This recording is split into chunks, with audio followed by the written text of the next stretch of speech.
ஆண்டவராகிய இயேசு கிறிஸ்துவின் நாமத்திலே உங்களை வாழ்த்தி வரவேற்கிறேன். प्रभु यीशु मसीह के नाम से आप सबों को मैं नमस्कार करते हुए स्वागत करता हूं. இன்னொரு முறையாக உங்க சமூகத்தில் வந்து தேவனுடைய வார்த்தையை பகிர்வதற்கு ஆண்டவர் தந்த வாய்ப்பிற்காக ஆண்டவருக்கு நன்றி செலுத்துகிறேன். फिर से एक और बार आपके सम्मुख में मैं आऊं और आप परमेश्वर के वचन को मैं बताऊं, उसका अनुग्रह उसके ऊपर से हुआ, परमेश्वर को मैं धन्यवाद देता हूं. இந்த வாய்ப்பை கொடுத்த ஒவ்வொரு தலைவர்களுக்கும் நான் நன்றியுள்ளவனாக இருக்கிறேன். इस मौके को मेरे लिए जो अगुवाई ने दिया उन सबों के लिए मैं आभारी हूं.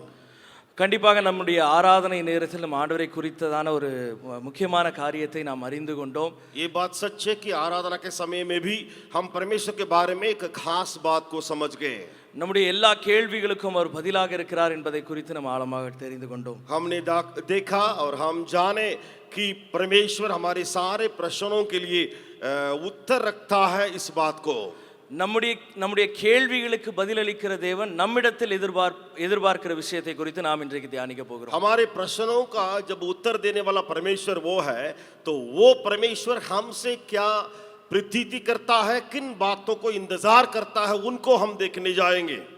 இன்றைய செய்தியுடைய தலைப்பாக நான் சொல்ல விரும்புவது இருளில் ஒரு வெளிச்சம். आज के संदेश के लिए मैं ये शीर्षक देना चाहता हूं कि अंधियारा में एक ज्योति है. The light in the darkness. अंधियारा में ज्योति है. கண்டிப்பாக நாம் எல்லாருக்கும் தெரிந்த விஷயம் தான். அங்க ஒரு இடத்துல இருள் இல்லைன்னா அந்த இடத்துல வெளிச்சத்துக்கு வேலையே கிடையாது. ये बात हम समझते हैं, अगर किसी जगह पर अंधियारा नहीं रहता तो वहां रोशनी का दरकार नहीं पड़ता. இப்போ இந்த லைட் எல்லாம் ஆஃப் பண்ணிட்டோம்னா ஒருவேளை ஒரு கேண்டில் வச்சோன்னா தெரியும். ஆனா இந்த நேரத்தில் இப்போ இங்கே ஒரு கேண்டில் போடுச்சோன்னா கூட தெரியாது. अभी पूरे बत्तियां जल रही है तो इतना रोशनी के बीच में एक मोमबत्ती को जलाएंगे तो पता नहीं चलेगा.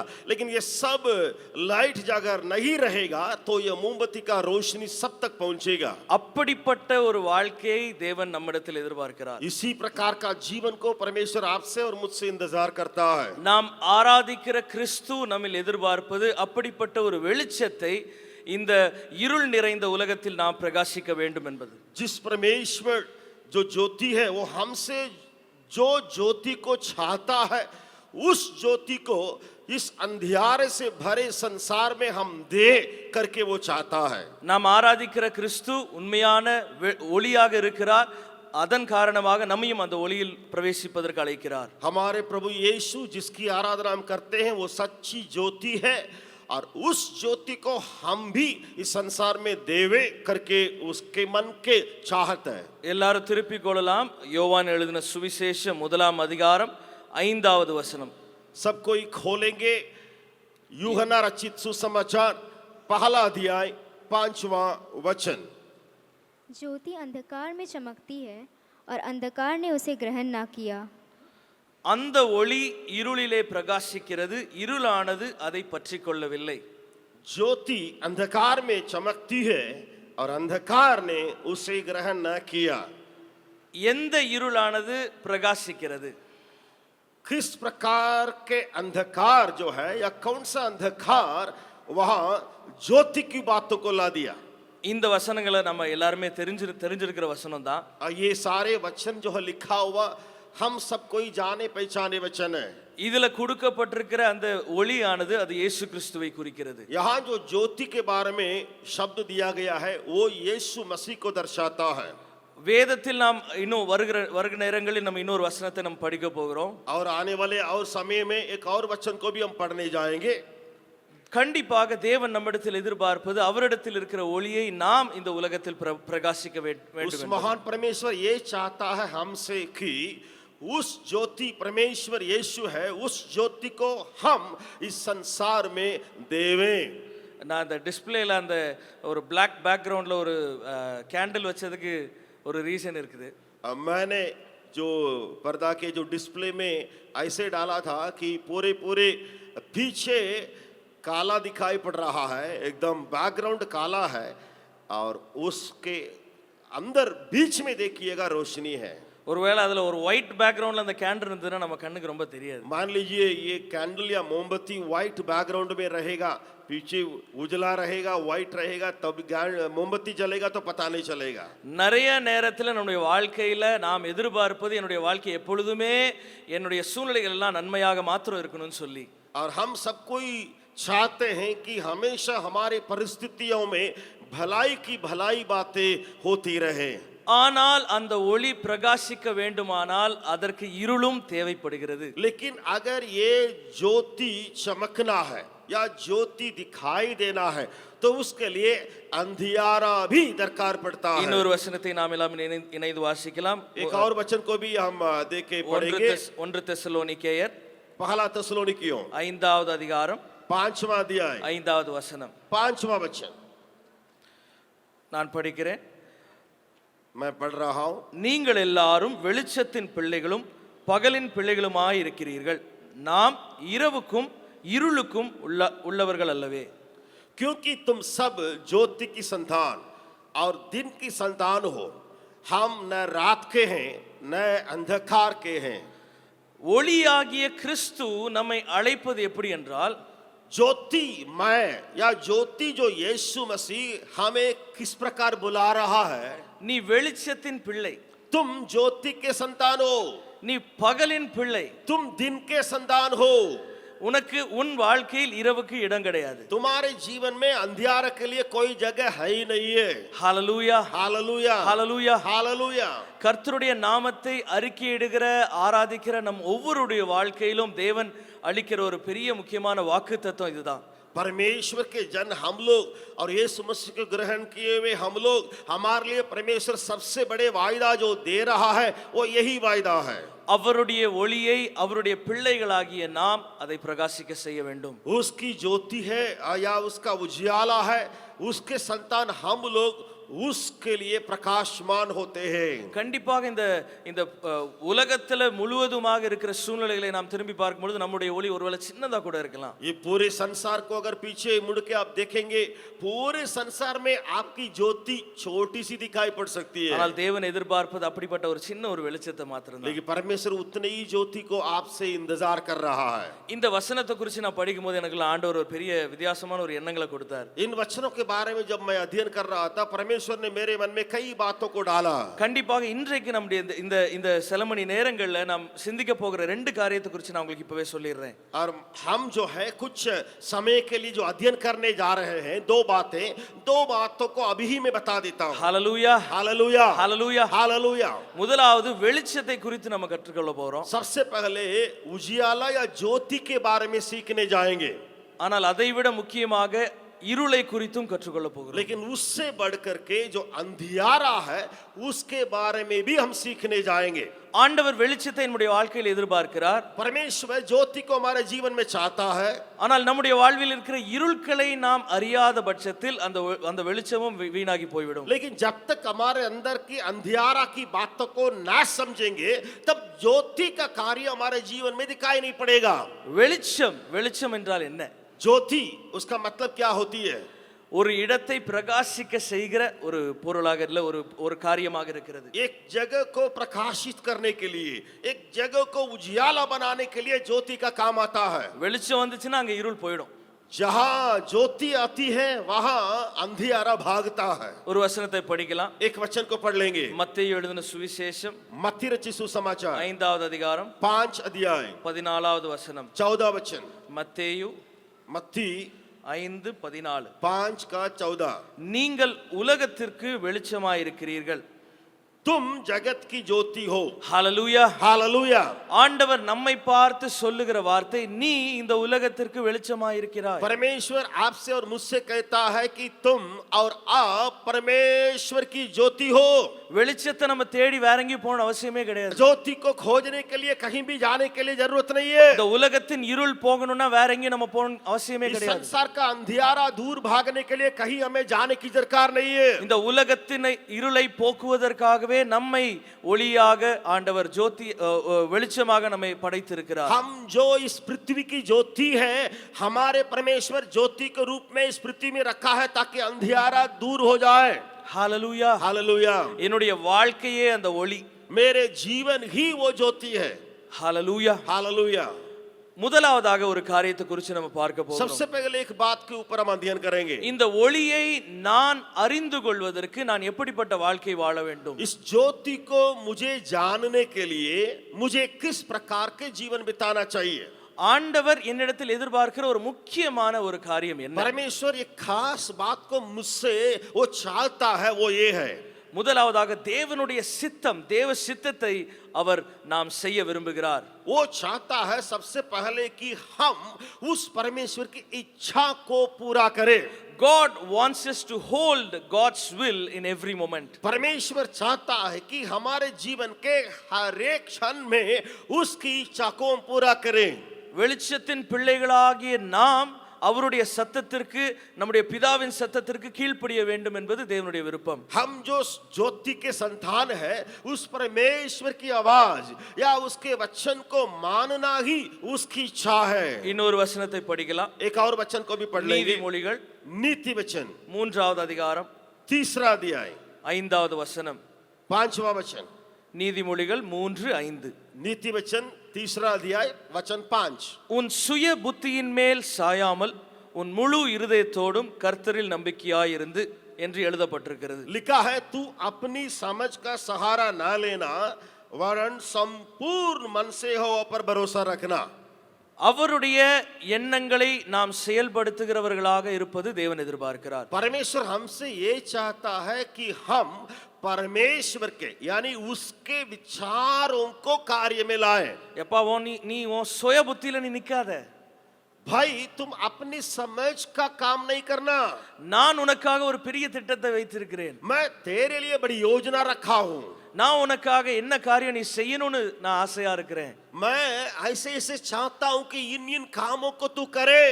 ஒருவேளை இங்க இருக்கிற நம்முடைய யங் பிள்ளைங்கிட்டலாம், சின்ன பிள்ளைங்கிட்டலாம், ஸ்கூல்ல படிக்கிற பிள்ளைங்கிட்டலாம் கேட்டோம்னா, मान लीजिए यहाँ छोटे बच्चे हैं या जवान जो बच्चे हैं स्कूल में पढ़ने वाले, उनसे अगर ऐसा पूछेंगे तो எப்படா இந்த ஸ்கூல்ல இருந்து ஓடி போவான்னு தான் இருக்கும். तो उनको लगेगा कि ये स्कूल से कब मैं भाग जाऊं, कब से मैं चले जाऊं। है ना जी? क्या ऐसा नहीं है? नहीं है. ठीक. ஆனா நம்முடைய வாழ்க்கையில ஆண்டவர் என்ன வைத்திருக்கிறார் என்பதை அறிந்து கொள்வதற்கு முன்பதாகவே நாம் எதிர்பார்ப்பது, என் வாழ்க்கையில் இது வேண்டாம், எனக்கு இது சரி இருக்காது, எனக்கு இது ஒத்து வராது. अभी परमेश्वर हमारे जीवन में जो चाहता है उसको जानने के पहले हम लोग क्या सोचते हैं कि ये मेरे लिए जरूरत नहीं है, ये मुझसे बैठता नहीं है, ये मेरे करने लायक नहीं है करके हमारे विचार हो जाता है। பாப்பா இதெல்லாம் பாபு சார் செய்ய வேண்டிய வேலை. ये तो बाबू सर का ही काम है, நான்லாம் செய்ய முடியாது. मैं कैसे करूंगा?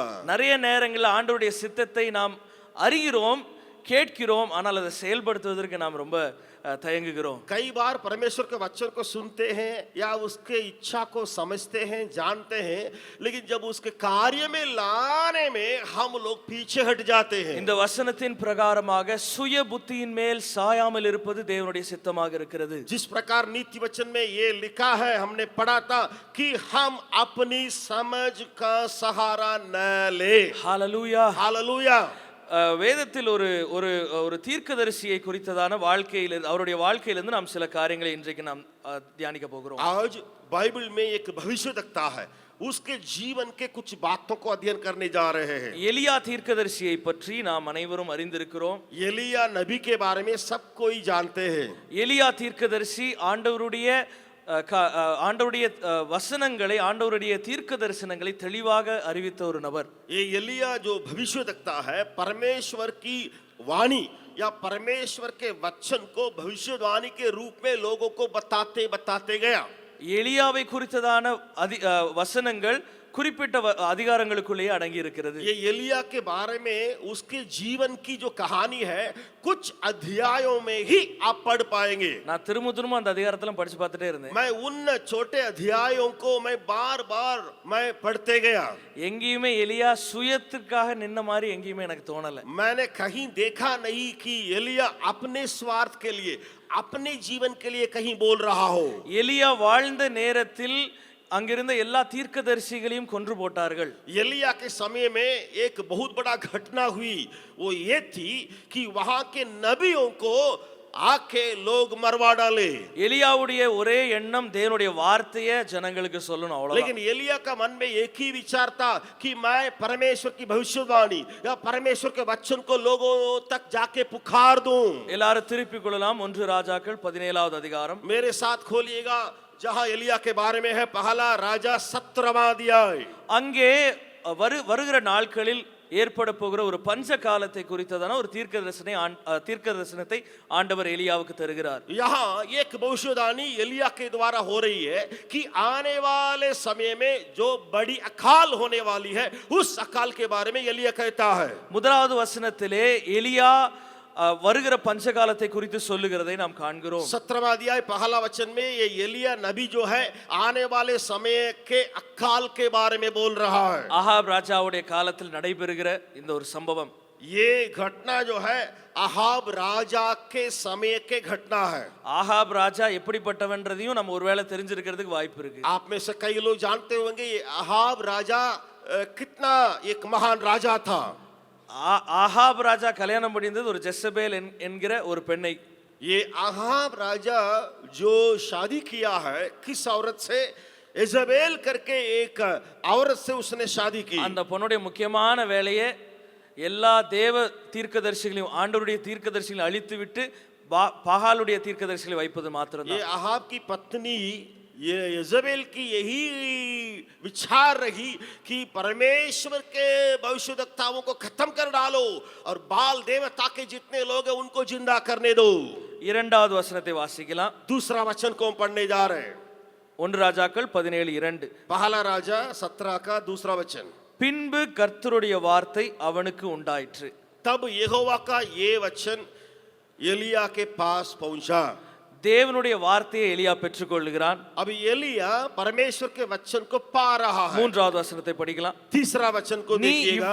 நீ இவ்விடத்தை விட்டு கீழ் திசையை நோக்கி போய் யோர்தானுக்கு நேராய் இருக்கிற கேரி தாற்றண்டையிலே ஒளிந்து கொண்டிரு. यहाँ से तू चलकर पूर्व की ओर जा और करीत नामक नाले में जो यर्दन के पूर्व में है छिप जा। ஒளியறதுக்கு ஐடியா கொடுக்கிறது ஆண்டவர். यहाँ छिपने के लिए सलाह कौन दे रहे हैं, आइडिया कौन दे रहे हैं? परमेश्वर।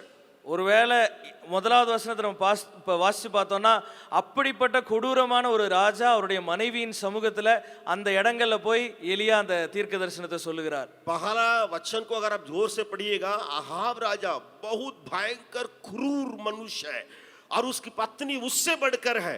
उन दोनों के सम्मुख में जाकर के एलिया परमेश्वर के लिए खड़े होकर वचन बोलता है। இஸ்ரவேலின் ஜனங்களுக்கு சொல்லுகிறார், உங்களுக்கு அழிவு வரப்போகிறது. इजराइल लोगों से कहता है कि तुम्हारे लिए नाश होने वाला है। எலியாவுக்கு இது எல்லாமே தெரியும். ये सारी बातों को एलिया जानता था। ஒருவேளை எலியாவை அவங்க கொன்னு போடுவாங்கன்னு எலியாவுக்கு தெரியும். एलिया को ये भी पता है कि हमें भी लोग मार डालेंगे। இப்ப ஆண்டவர் எலியாட்ட பார்த்து 3வது வசனத்துல என்ன சொல்றாரு? लेकिन एलिया को देख करके परमेश्वर तीसरा वचन में क्या कहता நீ है? இந்த இடத்தை விட்டுட்டு அங்க போய் ஒளிஞ்சிரு. तुम यहाँ से निकलो, जाके वहां जाके छिप जा। நானா இருந்தா என்ன பண்ணிருப்பேன்? अगर मैं होता तो क्या किया होता? ஆண்டவரே இப்படி ஒளியணும்னா எதுக்கு அதை சொல்லணும்? हे प्रभु, अगर मुझे छिपना है तो तुझे हमसे क्यों पहले ऐसे बोलना चाहिए? நிறைய நேரங்கள் நம்முடைய வாழ்க்கையில இப்படிப்பட்ட கேள்விகளை தான் நாம் கேட்கிறோம். कई बार हम क्या ऐसे प्रश्नों को हमारे जीवन में नहीं उठाते? என்னுடைய வாழ்க்கையில் நடந்த ஒரு காரியத்தை நான் சொல்லணும்னு मेरे ஆசைப்படுறேன். जीवन में जो बातें हुई उसको मैं अभी बताने के लिए चाहता हूँ। நான் இங்க வருவதற்கு கொஞ்சம் வருஷங்களுக்கு முன்பதாக நான் ஜார்க்கண்ட் ஒரு இடத்துல வேலை செய்து கொண்டிருந்தேன். मैं यहाँ आने के पहले यानी जम्स में आने के पहले झारखंड में एक जगह कुछ साल काम कर रहा था। ஆண்டவர் எனக்காக குறித்து வைத்திருந்த இடம் அந்த நார்த் இந்தியா, அதுவும் முக்கியமா அந்த பீகார் இல்ல ஜார்க்கண்ட் ஏதாவது ஒரு இடங்கள்ல தான். और मैं परमेश्वर के लिए जो नियुक्त किया जगह को समझता था उत्तर भारत में मेरा रहना है और बिहार या झारखंड इन दोनों में कोई जगह है परमेश्वर मेरे लिए बताया है। ஆண்டவர் உண்மையாகவே என்னை ஜார்க்கண்டுக்கு அழைத்து சென்றார். परमेश्वर उसके कहने के अनुसार मुझे झारखंड में पहले ले गया। ஒரு 2 வருடங்கள் ரொம்ப அருமையான ஒரு வாழ்க்கையாக இருந்தது. 2 साल बहुत अच्छा जीवन परमेश्वर मुझे जीने दिया। ஆண்டவர் நிறைய இடங்களை பயன்படுத்தினாரு. कई जगह में परमेश्वर मुझे ले जाके इस्तेमाल किया झारखंड में। ஆனா தேவனுடைய சித்தத்தை நான் தெளிவாக புரிந்து கொள்ளாத ஒரே காரணத்தினால, लेकिन परमेश्वर की भली भांति इच्छा को मैं सही ढंग से नहीं समझने के वजह से, உலகத்தின் ஆசைகளுக்கு பின்னாடி சென்ற காரணத்தினால, इस संसार की माया या संसार के प्रेम के पीछे मुझे जाने के चलते இந்த ஜார்க்கண்ட்ல எனக்கு செட் ஆகாது, நான் எங்கேயாவது ஓடி போயிடுறேன். मैंने सोचा झारखंड मेरे लिए ठीक नहीं होगा, मैं कहीं भाग जाऊं. நம்ம ஞாபகம் வச்சுக்கொள்ள வேண்டிய ஒரு முக்கியமான விஷயம், अभी आपको एक बात को मन में बैठाना है, याद करना है. वो बात ये है, ஆண்டவருடைய சித்தத்தை விட்டு ஓடுகிற எவரையும் ஆண்டவர் விடுவதே கிடையாது. जो व्यक्ति जो बुलाया गया है परमेश्वर से, परमेश्वर की इच्छा से जो भागता है, उसको परमेश्वर नहीं छोड़ता. எல்லா காரியங்களும் எனக்கு எதிராக மாற்றி விட்டு ஆண்டவர் என்னை பீகாருக்கு கொண்டு வந்துட்டார். सारी बातों को परमेश्वर वहां मेरे विपरीत में कर दिया, मेरे उल्टे में कर दिया, फिर मुझे बिहार लेके आए. ஆண்டவர் இன்றைக்கு நமக்கு கற்றுக் கொடுக்கிற ஒரு முக்கியமான காரியம், आज परमेश्वर आपसे मुझसे एक बात को, खास बात को सिखाता है. உன்னுடைய சுயத்தில் நீ ஓடாதே, तुम अपने समझ के अनुसार न दौड़, உன்னுடைய எண்ணங்களின் படி மாத்திரம் நீ நடக்காதே, तुम्हारे विचार के अनुसार तुम न लिए चलना. நான் உனக்காக வைத்திருக்கிற திட்டம் அது மகாபெரிய திட்டமா लेकिन तुम्हारे लिए मैंने जो योजना बनाई है वो सबसे बड़ी योजना है. நிறைய நேரத்துல நம்ம ஆண்டவரை பார்த்து சொல்லுவோம், நீங்க வெயிட் பண்ணுங்க, எனக்கு தெரியும், நான் कई बार हम भी परमेश्वर से कह देते हैं, क्या प्रभु से कह देते हैं, आप थोड़ा रुकिए परमेश्वर, आप थोड़ा वहीं रुकिए, मैं देख लेता हूं. ஒரு 5 வருஷத்துக்கு அப்புறம் இதெல்லாம் பாத்துக்கலாம். 5 साल के बाद ये जो बुलाहट है, इच्छा है, मैं पूरा कर लूंगा. ஆண்டவரே ஒரு 2 வருஷம் மட்டும் தான் நான் ஜெம்ஸ்ல இருப்பேன், அதுக்கப்புறம் நான் ஓடி போயிடுவேன். हे प्रभु 2 साल सिर्फ मैं जेम्स में रहूंगा, फिर मैं कहीं निकल जाऊंगा. நிறைய நேரங்கள்ல இந்த மாதிரியான காரியங்கள் நம்முடைய வாழ்க்கை நாம் செய்கிறது உண்டு. कई बार इस प्रकार का विचार कर करके हम लोग काम कर रहे हैं. ஆனால் தேவன் எதிர்பார்ப்பது தேவனுடைய சித்தத்தை செய்வது. लेकिन परमेश्वर क्या चाहता है, सिर्फ उसकी इच्छा को ही हम पूरा करें. ஹalleluya, हालेलुया, ஹalleluya. हालेलुया. தேவன் எதிர்பார்ப்பது 100% தேவனுடைய சித்தத்தை நாம் செய்வது மாத்திரமே. परमेश्वर ये चाहता है कि आप और हमसे वो ये है कि 100% उसी की इच्छा को हम करें. கண்டிப்பா நம்முடைய வாழ்க்கையில போராட்டங்கள் अनेகம் உண்டு. जरूर आपके और मेरे जीवन में कई संघर्ष की बातें हो रही है. அதன் மத்தியிலும் தேவனுடைய சித்தத்தை செய்ய நம்மை அழைக்கிறார். उसके बीच में भी होके परमेश्वर की इच्छा को पूरा करने के लिए परमेश्वर सबों को बुला रहा है. இரண்டாவதாக, और दूसरी बात, தேவனுடைய பாதையை நாம் அறிந்து கொண்டு செல்லுகிறவர்களாக இருக்க வேண்டும். परमेश्वर के मार्ग को पहचान के हम उसी में चलने वाले बने. God's path should be known to us. परमेश्वर के मार्ग हमें मालूम होना चाहिए. தேவனுடைய சித்தத்தை நாம் அறிந்தவர்கள் தான். जरूर परमेश्वर की इच्छा को पहले समझ गए. தேவனுடைய சித்தத்தை அறிந்ததன் காரணமாகவே நாம் இங்கே வந்து இருக்கிறோம். उसकी इच्छा को जानने के वजह से हम यहाँ चले आए हैं. ஆனா தேவனுடைய பாதையில நம்ம நடக்கிறோமா? क्या हम उसके नियुक्त किए गए मार्ग में चल रहे हैं? என்னுடைய ஓட்டம் வந்து தேவனுடைய பாதையில தான் இருக்குதா? क्या मेरी दौड़ जो है, जहाँ मैं दौड़ रहा हूँ, क्या उसके मार्ग में ही मैं दौड़ रहा हूँ? எப்பா தேவனுடைய சித்தத்தை தான் தெரிஞ்சுக்கிட்டேன், இதுக்கப்புறம் அது இன்னும் வேற இருக்கா, ப்ராசஸ் இருக்கா? अभी भैया आप कहे थे परमेश्वर की इच्छा को जानना है, और जानने से काफी नहीं है क्या, और भी आप बोलते जा रहे हैं उसी पर चलना. ஹalleluya. हालेलुया.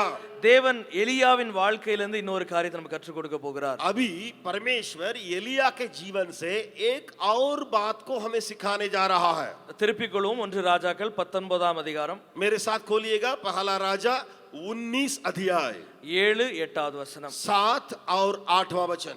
அங்கே எலியா ஒரு இடத்துல போய் அவர் ஒளிந்து கொண்டிருக்கிறார். ஒரு இடத்துல यहाँ एलिया की कहानी ये है कि वहां एक जगह में जाके एलिया छिपा है. பயத்தினால ஒளிந்து கொண்டிருக்கிறார். डर के मारे छिप गया. நான் மரிச்சிடுவேன்ற ஒரு, என்னை கொன்றுவாங்கன்ற அந்த ஒரு பயத்துல मुझे ஒளிந்திருக்கிறார். लोग मार डालेंगे, मैं मरने जा रहा हूँ, इसी के चलते वो छिप गया. இப்ப 7வது வசனத்தை நம்ம படிக்கலாம். लेकिन अभी 19 का 7वां वचन को पढ़ेंगे. கர்த்தருடைய தூதன் திரும்ப 2ஆம் தரம் வந்து அவனை தட்டி எழுப்பி, எழுந்திருந்து போஜனம் பண்ணு, நீ பண்ண வேண்டிய பிரயாணம் வெகு தூரம். दूसरी बार यहोवा का दूत आया और एलिया को छूकर कहा, उठकर खा, क्योंकि तुझे बहुत लंबी यात्रा करनी है. இப்பொழுது 8வது வசனத்தை படிக்கலாம். अभी 8वां वचन को देखिएगा अपने बाइबल में. அப்பொழுது அவன் எழுந்திருந்து புசித்து குடித்து அந்த போஜனத்தின் பலத்தினால் 40 நாள் இரவு பகல் ஓரேப் என்னும் தேவனுடைய பர்வதம் மட்டும் நடந்து போனான். तब एलिया ने उठकर खाया पिया और उसी भोजन के बल पाकर 40 दिन रात चलते चलते परमेश्वर के पर्वत होरेब को पहुंचा. ஹalleluya. हालेलुया. எலியா இருந்த சூழ்நிலை பயந்து ஒளிந்திருந்தது. एलिया किस परिस्थिति में पड़ा हुआ था? डर के मारे छिपा हुआ स्थिति है। ஆனா இங்க தேவதூதன் என்ன வந்து சொல்றாரு? लेकिन स्वर्गदूत या परमेश्वर के दूत आके क्या कहता है? சாப்பிட்டுட்டு எந்திரிச்சு ஓடு, ये खा पी और जा, ஏன்னா நீ போக வேண்டிய தூரம் இன்னும் அதிகமாக क्योंकि இருக்கு. तुम्हें लंबी दूर जाना है। ஆண்டவர் எதிர்பார்க்கிற அடுத்த ஒரு முக்கியமான விஷயம் தேவனுடைய சித்தத்தை அறிவது மாத்திரமல்ல, அந்த சித்தத்திலே நாம் ஓடிக்கொண்டிருப்பதும். दूसरी बात, पहले हमने देखा परमेश्वर की इच्छा को जानना, अब दूसरी बात है उस इच्छा के दिए गए मार्ग पर दौड़ते रहना। நிறைய நேரங்களிலே நாம் தேவனுடைய சித்தத்தை அறிகிறோம், ஆனால் ஓடுவதற்கு தயங்குகிறோம். कई बार हम परमेश्वर की इच्छा को जान लेते हैं, समझ लेते हैं, लेकिन दौड़ना हमसे दूर हो जाता है। நம்முடைய வாழ்க்கையில் வருகிற போராட்டங்களின் காரணமாக நாம் அந்த ஓட்டத்தை தொடருவதற்கு நாம் தயங்குகிறோம். कारण हमारे जीवन में आने वाली दुख या संघर्ष की बातों के चलते उस मार्ग में चलने से हम चूक जाते हैं। நிறைய நேரத்துல நம்ம சொல்வது என்னன்னா, உங்க சித்தத்தை நான் செஞ்சிடுறேன், ஆனா ப்ராசஸ் என்னுடைய ப்ராசஸா இருக்கணும். कई बार हम क्या कहते हैं, प्रभु आपकी इच्छा को मैं पूरा कर लूंगा, लेकिन उसके लिए जो प्रक्रिया होता है वो प्रक्रिया मेरा अपना प्रक्रिया हो। ஒரு பிரியாணி செய்யற விஷயத்தை எடுத்துக்கங்களேன். बिरयानी बनाने का जो काम को आप ले लें, उदाहरण में ரைஸை நம்ம கடைசியா போட்டோம்னா என்ன ஆகும்? चावल को आखिरी में अगर डाल देंगे तो क्या होगा?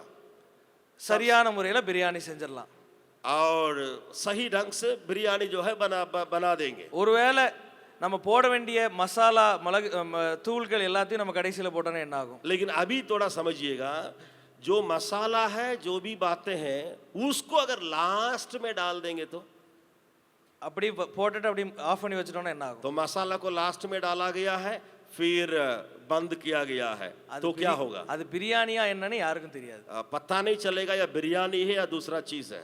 ஆண்டவர் வைத்திருக்கிற ஆரம்பத்தை ஆரம்பிப்பது மாத்திரமல்ல, அதை தொடர்ந்து அந்த ப்ராசஸ்ல ஓடுறதும் நமக்கு அவசியமா இருக்கு. परमेश्वर का नित्य किया हुआ बातों को ना केवल हम जाने या शुरू करें, उसको लगातार उसी में हम चलते बने।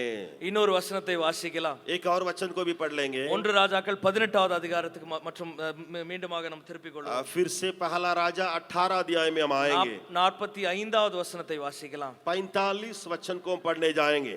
இந்த இடத்துல பாகாலுடைய சேவகர்களுக்கு எதிராக எலியா செய்கிற ஒரு காரியத்தை நம்ம அங்க பார்க்கிறோம். यहाँ बाल के जितने सेवक लोग हैं या उनके जितने लोग हैं, उनके विरुद्ध में एलिया क्या कर रहा है, அதற்கு பின்பதாக வருகிற காரியங்களை பார்க்கிறோம். उसके बाद में क्या हुआ, उन बातों को यहाँ हम देख रहे हैं। அங்க எலியாவிற்கு ஆண்டவர் சொன்ன ஒரு காரியம் என்ன? இன்றைக்கு மழை வர போகிறது. वहां एलिया से परमेश्वर ने एक बात को कहा। क्या कहा? आज पानी यानी बरसात होने वाली है। எலியா அந்த காரியத்தை ஆகாப் ராஜாவுக்கு சொல்லியாச்சு. तो ये पानी या मेघ बरसेगी, उसको एलिया ने राजा को बता दिया। இப்ப 45வது வசனத்தை வாசிக்கலாம். अभी उस अध्याय का 45 वचन को देख लेंगे। அதற்குள்ளாக வானம் மேகங்களிலும் காற்றினாலும் கருத்து பெருமழை உண்டாயிற்று. ஆகாப் ரதத்தில் ஏறி இஸ்ரேலுக்கு போனான். थोड़ी ही देर में आकाश वायु से उड़ाई हुई घटाओं और आंधी से काला हो गया, भारी वर्षा होने लगी और आहाब सवार होके उस इज़राइल को चला। 46வது வசனத்தை படிக்கலாம். 46 वचन को पढ़ लेंगे। கர்த்தருடைய கை எலியாவின் மேல் இருந்ததினால் அவன் தன் அறையை கட்டிக்கொண்டு இஸ்ரேலுக்கு வருமட்டாக ஆகாபுக்கு முன் ஓடி போனான். तब यहोवा की शक्ति एलिया पर ऐसे हुई कि वह कमर बांधकर आहाब के आगे आगे इस्राएल तक दौड़ता चला गया। ஹalleluya. हालेलुया। தேவனுடைய சித்தத்தை அறிவது மாத்திரமல்ல, ஓடக்கூடிய பலனை தருகிற தேவனும் அவரே. ना केवल परमेश्वर की इच्छा को जानने के लिए परमेश्वर मदद करता है, उस इच्छा को जानने के बाद मार्ग में दौड़ने के लिए जो शक्ति, वो शक्ति भी देने वाला वही है। இந்த வசனத்தை வாசிக்கும் போது எனக்குள்ள ஏற்பட்ட ஒரு காரியத்தை நான் சொல்றேன். इस वचन को जब मैं पढ़ रहा था, मेरे अंदर क्या काम हुआ मालूम है? ஆகாப் ராஜா ரதத்துல போயிட்டு இருக்கிறாரு. अभी इस घटना को ऐसे थोड़ा अपने सामने लाइएगा।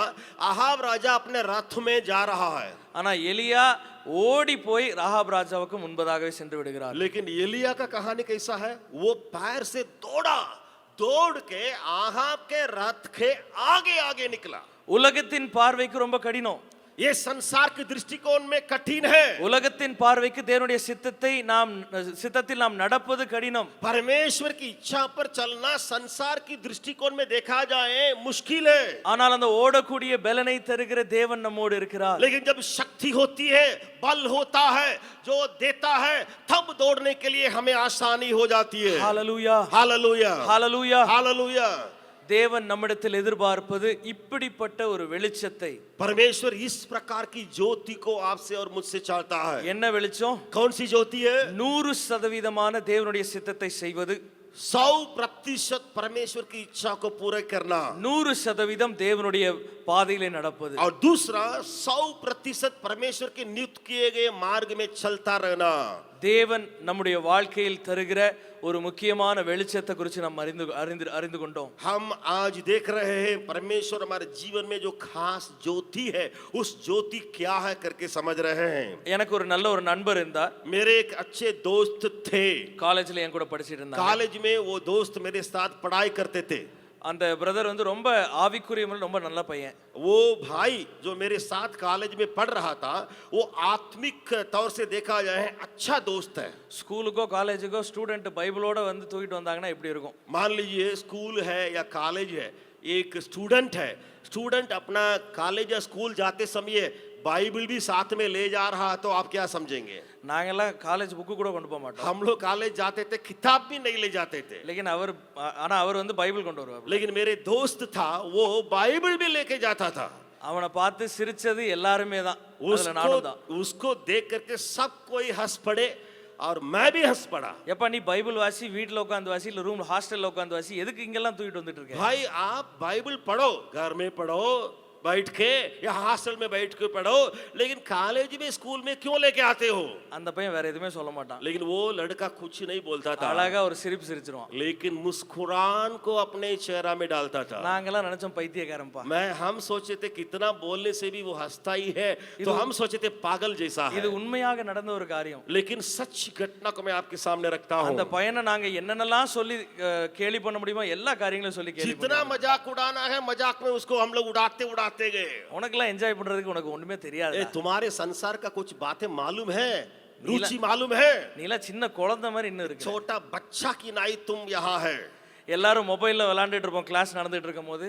क्लास चलता होगा, पढ़ाई होता होगा, हम लोग क्लासरूम में बैठ करके मोबाइल चलाते होंगे, அந்த பையன் மட்டும் தான் நோட்ஸ் எடுத்துட்டு இருப்பான். लेकिन वो बच्चा, सिर्फ वो लड़का जो बोर्ड में लिखा जा रहा है उसको अपने कॉपी में नहीं उतारता था। காலேஜ் முடிஞ்சவனே நாங்களாம் நினைச்சோம் சரி எல்லாரும் நல்ல படிப்புக்கு அடுத்து செல்ல போறோம்னு சொல்லி. तो कॉलेज की पढ़ाई खत्म हुई, सब लोगों ने सोचा कि कॉलेज की पढ़ाई खत्म हो गया है, अभी सब लोग अगले अगले जगह पर हम लोग जाएंगे। இப்போ அந்த பையன் தேவனுடைய ஊழியத்தை செய்யணும்னு படிப்பையும் விட்டுட்டு அதுக்கப்புறம் வேலை ஆண்டவருடைய ஊழியத்தை செய்வதற்காக சென்று விட்டான். लेकिन ये लड़का ने क्या किया, मेरे दोस्त ने वो पढ़ाई को वहीं छोड़ दिया, परमेश्वर की सेवकाई में उतर गया और सेवकाई करना शुरू किया। இப்போ எங்களுக்குலாம் இன்னும் அதிகமான கோவம். फिर हमारे अंदर का गुस्सा और बढ़ गया। நீ இது காலேஜுக்கு பைபிளை கொண்டு வந்த சரி, ठीक है, कॉलेज के लिए बाइबल लेके आते थे, हम पूछते थे ठीक है उतनाई में रुकना, இப்போ படிச்சு முடிச்ச வேகத்துல நீ கண்டிப்பா ஊழியம் தான் செய்யணுமா? क्या पढ़ाई पूरा करने के बाद तुरंत ही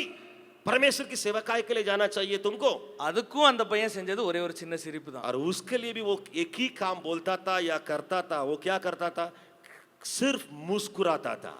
அவனுடைய அந்த சிரிப்புல ஒரே ஒரு அர்த்தம் தான், उसका मुस्कुरान में सिर्फ एक ही अर्थ निकलता था, என் வாழ்க்கை என்ன சூழ்நிலையில இருந்தாலும் சரி நான் ஆண்டவருக்காக மாத்திரம் தான் இருப்பேன். मेरी परिस्थिति कैसे भी हो मैं सिर्फ परमेश्वर के लिए जीऊंगा। ஆனா அது ஒரு 1.5 வருடங்கள் கழிந்த பிறகு, लेकिन 1.5 साल बीत गए, அந்த பையன் வல்லமையான ஊழியத்தை செய்திருந்தான். सामर्थ्य रूप से उसने सेवकाई करना शुरू किया था, ஆனா அதற்கு பின்பதாக அவனுடைய தேவனுடைய சமூகத்திற்கு சென்று விட்டான். लेकिन कुछ साल में या उसके बाद जो है वो परमेश्वर के सम्मुख में चला गया। அந்த நேரத்தில் நான் புரிந்து கொண்ட ஒரு விஷயம், लेकिन उस समय मैंने एक बात को समझा, வெளிச்சத்தை சுமப்பதற்கு நாம் நம்முடைய முயற்சியை தருவதற்கு அவசியமே இல்லை. ज्योति को ले जाने के लिए हम अपने मेहनत को उंडेलने का जरूरत नहीं है। தேவன் நம்மிடத்தில் எதிர்பார்க்கிற அவருடைய சித்தத்தை செய்வதற்கும் அவருடைய பாதையில் நடப்பதையும் செய்தால் மாத்திரம் போதும். सिर्फ परमेश्वर की इच्छा को समझें और उसके मार्ग पर चलते रहें, बाकी बातों को वो देख लेगा। உலகம் தப்பா தான் பேசும். जरूर संसार गलत अर्थ बैठाएगा। உலகம் சொல்லும் நீ பண்றது முட்டாள்தனம், संसार बोलेगा कि तुम जो करते हो वो बेवकूफी है। நீ இது படிச்சிருக்க, இதுக்கு மேல நீ அங்க ஊழியத்துல போய் நீ என்ன பண்ண போற? इतना पढ़े लिखे हो तो सेवकाई में जाके तेरा क्या काम होगा? ஆனா ஆண்டவர் எதிர்பார்ப்பது அவருடைய பாதையில் நாம் தொடர்ந்து ஓட வேண்டும் என்பது. लेकिन परमेश्वर चाहता है उसके दिए गए मार्ग में हम लगातार चलते रहे। ஹalleluya, हालेलुया, ஹalleluya. हालेलुया। இப்பொழுது நாம் अंधकारத்தை குறித்து நாம் பார்க்க போகிறோம். अभी तक ज्योति के बारे में हमने देखा, अभी अंधकार के बारे में देखने जा रहे हैं। கண்டிப்பாக வெளிச்சத்தை குறித்து அறிந்து கொள்வது அவசியம். जरूर ज्योति के बारे में समझना अनिवार्य है। ஆனா நம்முடைய வாழ்க்கையில் இருக்கிற இருளை குறித்தும் சிறிதளவு நாம் அறிந்து கொள்வது அவசியம். लेकिन हमारे जीवन की अंधियारा का क्षेत्र को भी समझना है।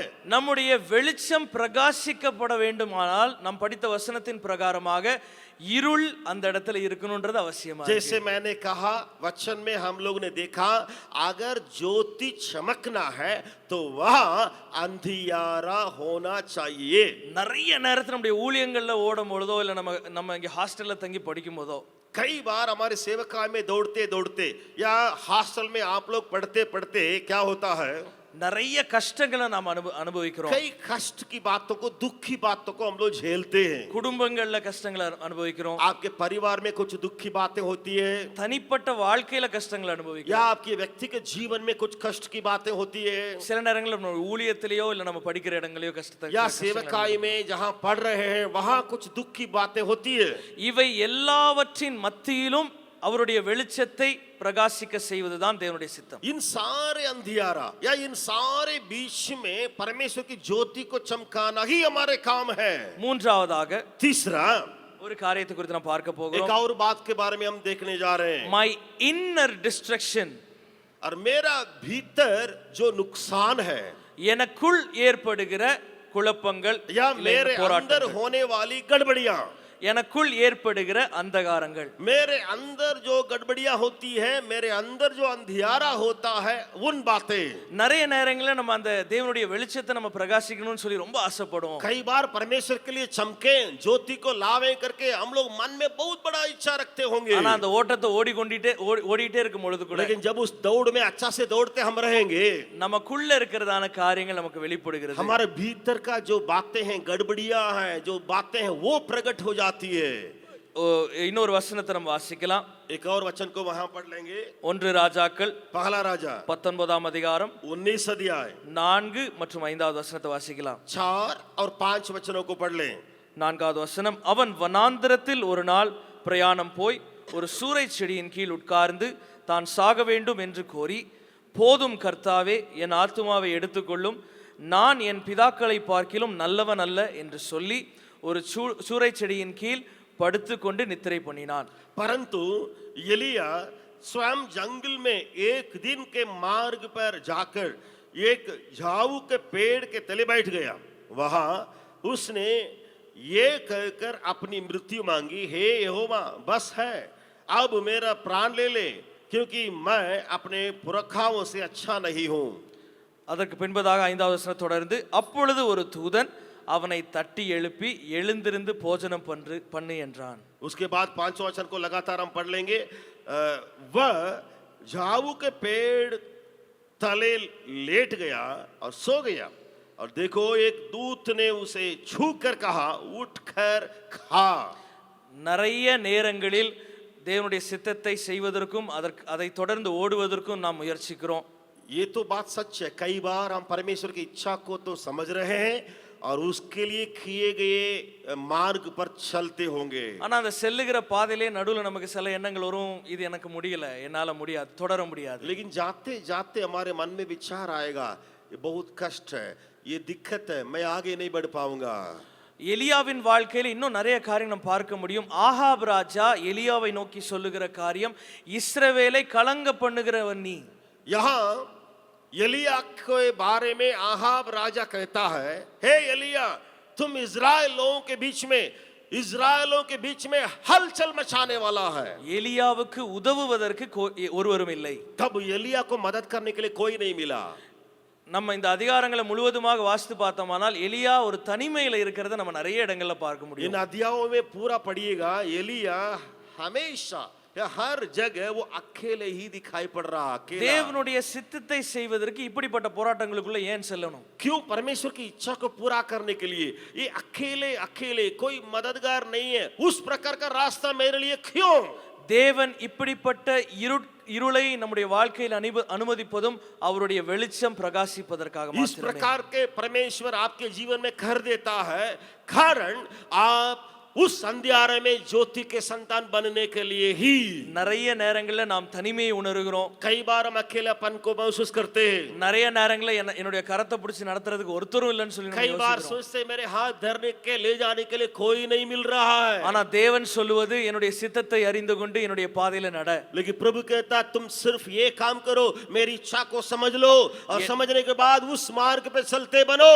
என்னுடைய இந்த வெளிச்சம் இந்த இருளின் மீது பிரகாசிக்கும். क्योंकि ये ज्योति जो मेरी ओर से है इस अंधियारे में तुम्हारे द्वारा चमकने वाली है। ஹalleluya. हालेलुया। நான்காவதாக चौथी बात, நம்முடைய வெளியரங்கமான டிஸ்ட்ரக்ஷன்ஸ், போராட்டங்கள். अभी बाहरी हम देखे थे पहले भीतरीय गड़बड़ी, अभी बाहरी संघर्ष, बाहरी गड़बड़ियां நம்முடைய தேவ சித்தத்தை செய்வதின் காரணமாக நம்முடைய குடும்பங்களோ நம்மை சார்ந்தவர்களோ பாதிக்கப்படுவதும் உண்டு. ये बात सच है, हम परमेश्वर की इच्छा को करने के चलते, उसके मार्ग पे चलने के चलते हमारे परिवार में, हमारे लोगों में कुछ गड़बड़ियां हो जाती है। நிறைய நேரத்துல ஊழியத்துக்கு எங்கேயாவது போறதுக்கு முன்னால எல்லாருமே சொல்லுகிற ஒரு முக்கியமான விஷயம், सेवकाई में जाने के पहले सब लोग कहते हैं, आमतौर से क्या कहते हैं? குடும்பத்திற்காக நீ முத ஜெபம் பண்ணு. तुम पहले अपने परिवार के लिए प्रार्थना करो भाई।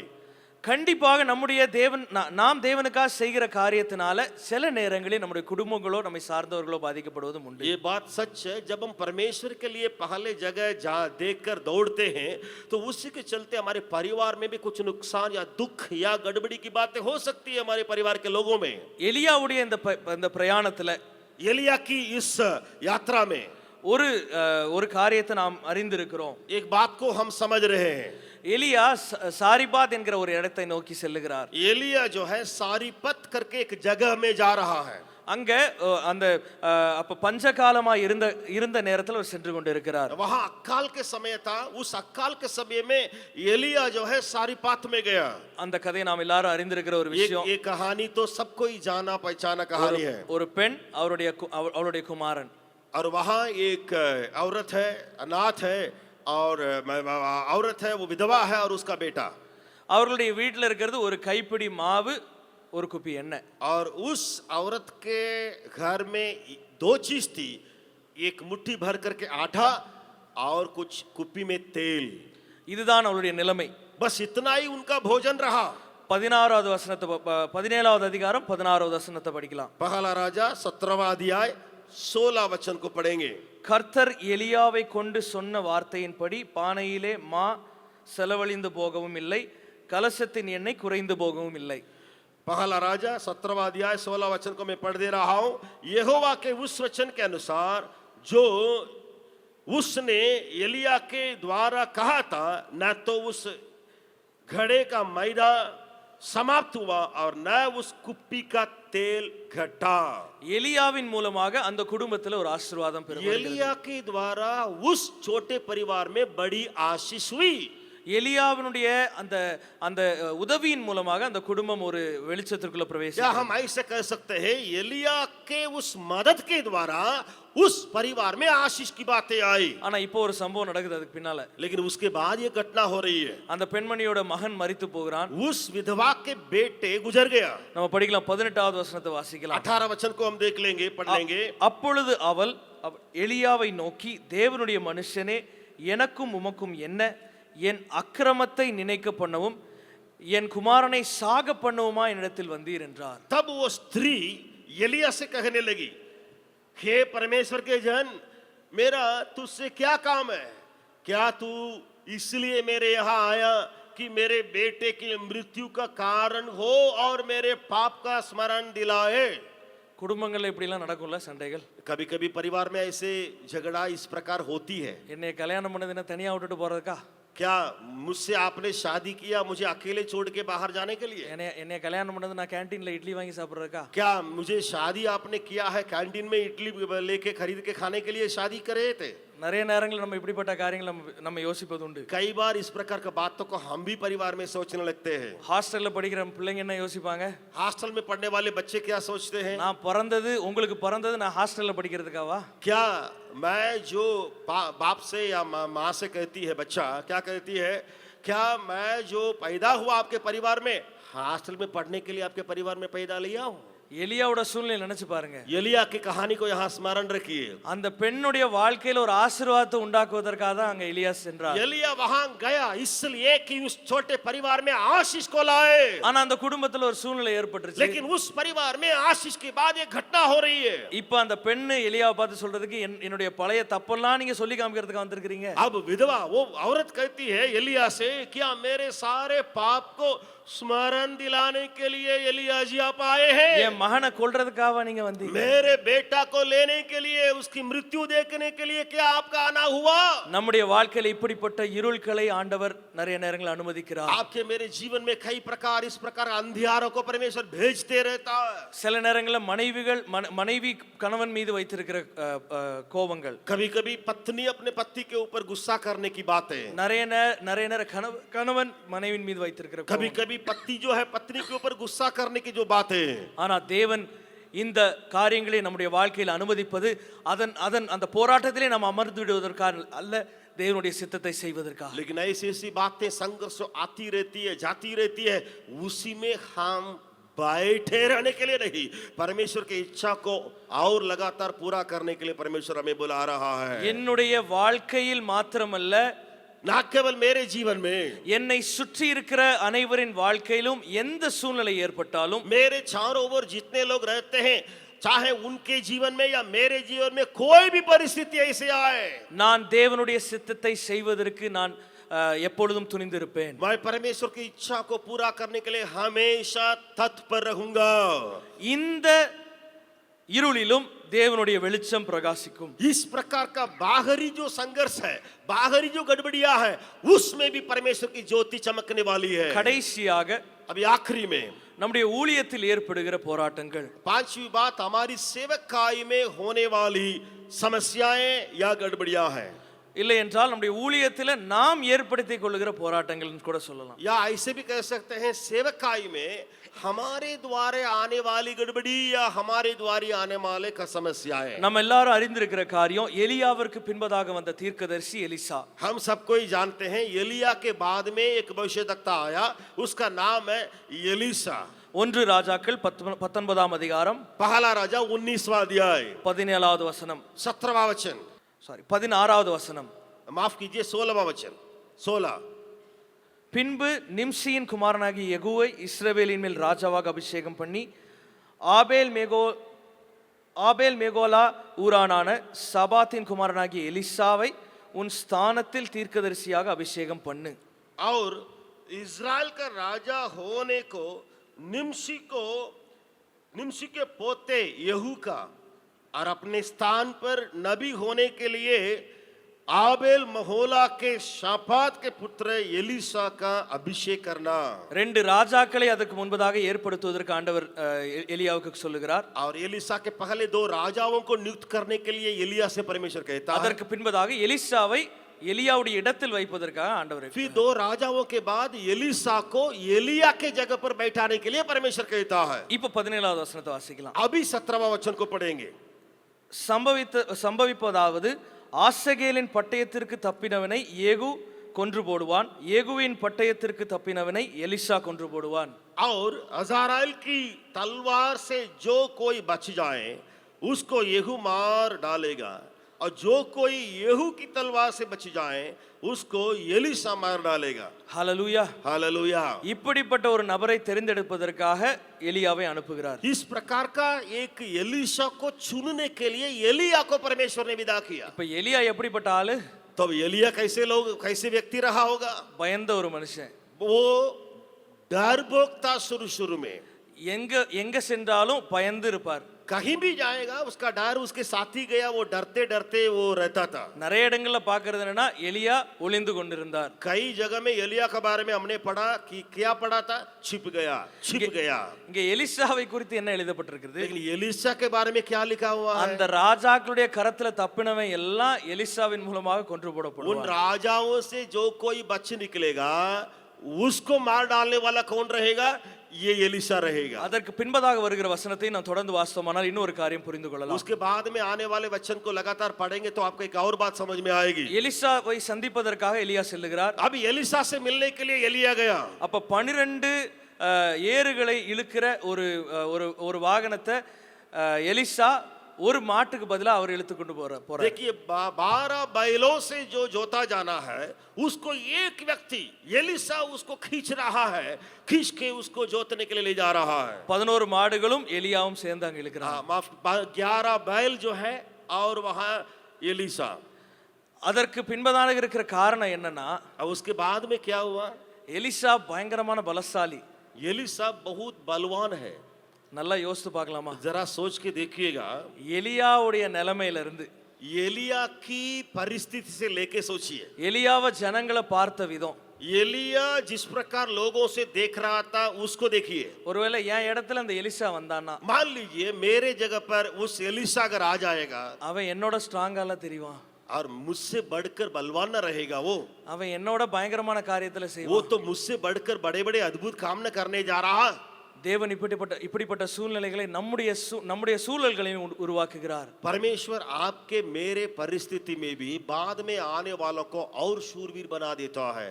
நம்முடைய வாழ்க்கையிலும் நாம் अनेक நேரங்களில் வெளியே நாம் சொல்வதில்லை, ஆனா நம்முடைய மனதில் நாம் எண்ணுகிறோம். कई बार आप और हम बाहर बोलते नहीं है लेकिन भीतर मन में ये सोचते हैं என்னோட அவங்க நல்லா செஞ்சிட்டாங்கன்னா, मुझसे बढ़कर के मेरे बाद आने वाले अगर ज्यादा कर लेगा तो. ஒருவேளை எனக்கு இந்த பாடக்கூடிய ஒரு விருப்பம் இருக்கிறதுனால நான் சொல்றேன். मैं मेरे उदाहरण इसलिए ले रहा हूं क्योंकि मुझे गाने के लिए कुछ वरदान है या गाने के लिए आता है. வழக்கமாக பாடுகிறவர்கள் என்ன யோசிப்பாங்கன்னா, आम तौर से गाना गाने वाले आम तौर से उनके विचार क्या रहेगा मालूम है? என்னை விட மற்றவங்க யாரும் நல்லா பாடக்கூடாது, मुझसे बढ़ करके और कोई अच्छा से गाना नहीं गाना है. இப்படிப்பட்ட எண்ணம் நம்ம எல்லாருக்குள்ளயும் ஏதோ ஒரு காரியங்கள்ல உண்டு. आप मेरे किसी का गाना गाने की बात हो या आप में से और भी खूबी हो, सबके अंदर ये बातें होती है. இப்படிப்பட்ட இருளும் நம்முடைய வாழ்க்கையிலிருந்து ஒழிக்கப்பட வேண்டும். ये भी एक अंधियारा है कि मुझसे बढ़कर कोई अच्छा नहीं होना है. நிறைய और நேரம் ये अंधियारा मिटे जाए.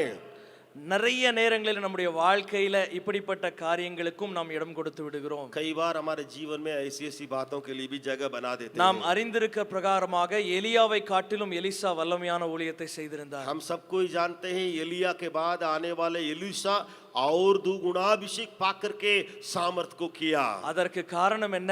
उसका कारण क्या है? அந்த எலியா எந்த ஒரு காரியத்தையும் குறித்து நினைக்காமல் எலிசாவை அபிஷேகம் செய்தது மாத்திரம். एलिया जो है किसी भी बात के बारे में सोचा नहीं. जब परमेश्वर ने अभिषेक करने के लिए कहा तो एलिशा को उस एलिया ने अभिषेक करके छोड़ दिया. There was not a selfish thing in Elia's life. Elia के जीवन में कोई स्वार्थीपन की बातें नहीं थी.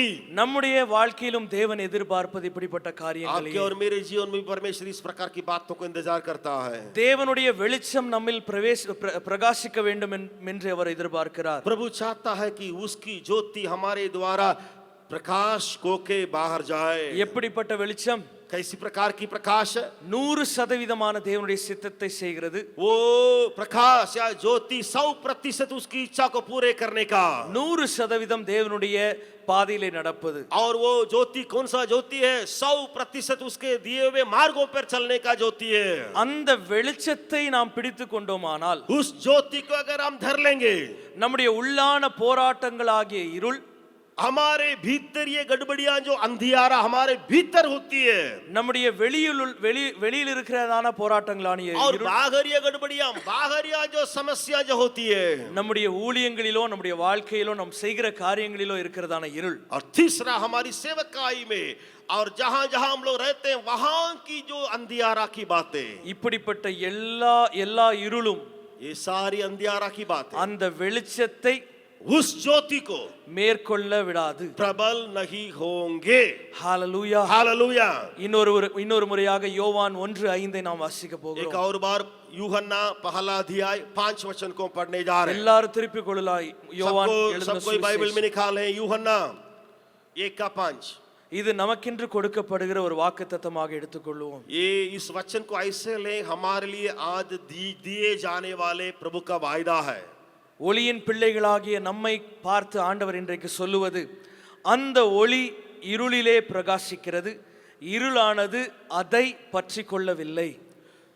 और ज्योति अंधकार में चमकती है और अंधकार ने उसे ग्रहण न किया। ஹalleluya. हालेलुया। இப்படிப்பட்ட வெளிச்சத்தை ஆண்டவர் நம்முடைய வாழ்க்கையில் எதிர்பார்க்கிறார். इस प्रकार का ज्योति को परमेश्वर हमसे इंतजार करता है। இப்படிப்பட்ட ஒரு வாழ்க்கை தான் நம் ஒவ்வொருவரிடத்திலும் ஆண்டவர் इसी எதிர்பார்க்கிறார். प्रकार का जीवन को परमेश्वर आप में से मुझसे हर एक जन से इंतजार करता நீ है। என்ன பிடிச்சுக்கோ, நான் உன்னை நடத்துறேன். तुम मुझसे निर्भर होते जाओ, मैं तुम्हें चलाते जाऊंगा, प्रभु कहता है। உன் வாழ்க்கையில் எப்படிப்பட்ட போராட்டங்கள் வந்தாலும் சரி, நீ என் மீது வைத்திருக்கிற அந்த அந்த அந்த அந்த பிடிப்பு, அந்த வெளிச்சத்தை, அந்த வெளிச்சம் இந்த இருளை போக்கிவிடும். तुम्हारे जीवन में किसी प्रकार भी अंधकार का बातें आए, लेकिन ज्योति को तुम धरे हुए हो, इसलिए तुम आगे बढ़ते जा सकते हो। இது சொல்லுவதற்கு ரொம்ப ரொம்ப ஈஸியான ஒரு காரியமாக இருக்கிறது. ये जरूर बोलना आसान है, ஆனா இங்க இருக்கிற நம்ம எல்லாரும் ஒருவேளை நம்முடைய வாழ்க்கையில ஊழியங்களை நிறைய காரியம் நம்ம பார்த்திருக்கிறோம். लेकिन हमारे यहाँ बैठने वाले कई लोग हमारे सेवकाई में कई बातों को देखने वाले हैं, देख चुके हैं।